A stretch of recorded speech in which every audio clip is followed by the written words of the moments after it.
சிவா,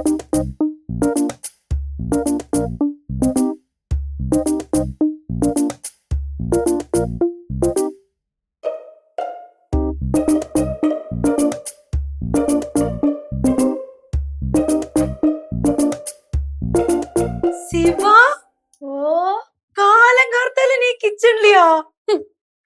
நேத்தைக்கு நீ சொன்னல சீக்கிரம் எந்திரிச்சு கிச்சன்ல ஏறுவேன்னு. ஆனா நான் நம்பவே இல்லடா.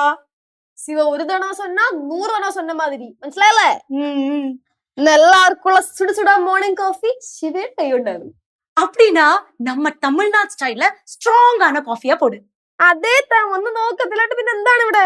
எனக்கு நல்ல மனம் வருது. അത് മാത്രല്ല രാവിലെ ദോശയ്ക്ക് സാമ്പാറിന് അരിഞ്ഞു വെച്ചിട്ടുണ്ട്. വേണ്ടേ മുരിങ്ങക്ക, തക്കാളി, കത്തിരിക്ക, പിന്നെ വെണ്ടക്ക. ഇനി നമുക്ക് ഉരുളക്കം കൂടെ അരിഞ്ഞു കഴിഞ്ഞാൽ പരിപാടി തീർന്നു. സൂപ്പർ. ആന്റി, ഇവിടെ ഈ പൊട്ടുകടല ഇരിപ്പുണ്ടോ?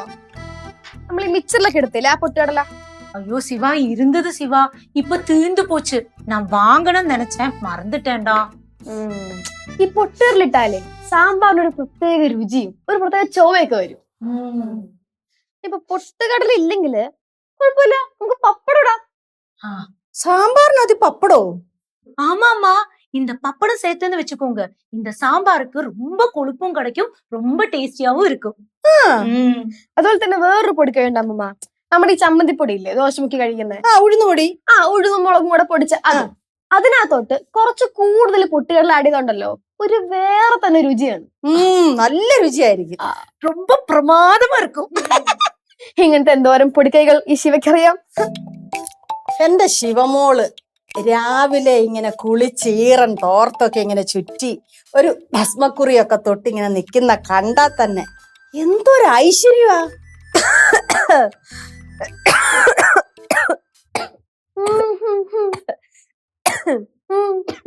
ചുമ, വില്ലൻ ചുമ, ഇതൊക്കെ വന്നാണ്ടല്ലോ പിന്നെ അങ്ങ് പോവത്തില്ല, ആ ജീവനാന്തം ഉണ്ടാവും.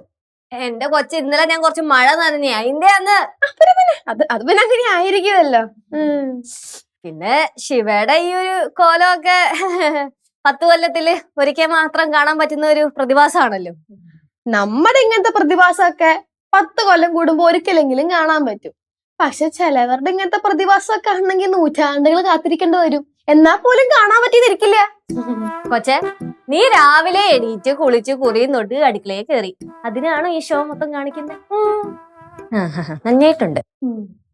ലച്ചു, നമ്മ കേസു എഴുந்திരിച്ചാനാ? എവിടെ എണീക്കാൻ, അവന്റെ അവിടെ പോത്തു പോലെ കിടന്നുറങ്ങുമല്ലേ. ഞാനിപ്പോ അടുക്കളോട്ട് വരുന്ന വഴിക്ക് 2 വിളി വിളിച്ച് എന്ന് പറഞ്ഞിട്ട് ചാടി എണീച്ചിട്ട് അങ്ങനെ കിടന്നുറങ്ങി. അതെങ്ങനെയാ, രാത്രി ഒന്നും ഉറക്കൂലല്ലോ, ഫുൾ ടൈം പിള്ളേരെ കൂട്ടുന്ന ഗെയിം കളിച്ചോണ്ടിരിക്കുവല്ലേ. முன்னாடி எல்லாம் சீக்கிரம் எழுந்திருச்சு ஓடி கிச்சன்ல வந்து டீன்னு எல்லாம் கேட்பான். இப்ப வர வர எழுந்திருக்கவும் மாட்டான், அப்படியே தூங்குறான். ഞാൻ ഇന്ന് രാവിലെ പടവലത്ത് പോകാൻ പറഞ്ഞതാ. അവിടെ ഈ കാറ്റത്തും മഴയത്തും ഒക്കെ എന്തോരം മരം ഒടിഞ്ഞു വീണ് കാണും. അയ്യോ, അത് പറഞ്ഞപ്പോഴാ ആ വാഴയും അതുപോലെ തന്നെ റബ്ബറൊക്കെ പൊടിഞ്ഞു കാണുമല്ലേ. അതുകൊണ്ടായിരിക്കും പോവാത്ത.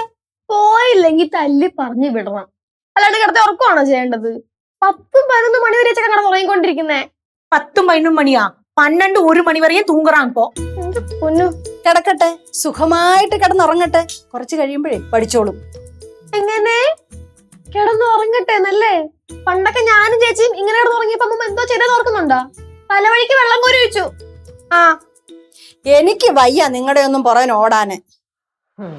ദൈവത്തിന്റെ കാരുണ്യം കൊണ്ട് നേരം വെളുത്തെഴുന്നേക്കുന്നു, വൈകുന്നേരം വരെ ഇങ്ങനെയൊക്കെ അങ്ങ് നടക്കുന്നു. കൊച്ചുമോന്റെ വിഷയം വരുമ്പോഴത്തേക്കും ശൗര്യമൊക്കെ അങ്ങ് പോയി ഫിലോസഫിയോ, അല്ലെങ്കിൽ ഈ വീട്ടിലെ അമ്മയ്ക്ക് ഏറ്റവും ഇഷ്ടം ആ ചെറുക്കനെയാണല്ലോ. എന്തുവാ നോക്കി പഠിപ്പിക്കുന്നേ? നീ എന്താ നോക്കി പഠിപ്പിക്കുന്നേ? ഞാൻ നോക്കിയില്ലല്ലോ പഠിപ്പിക്കാനായിട്ട്.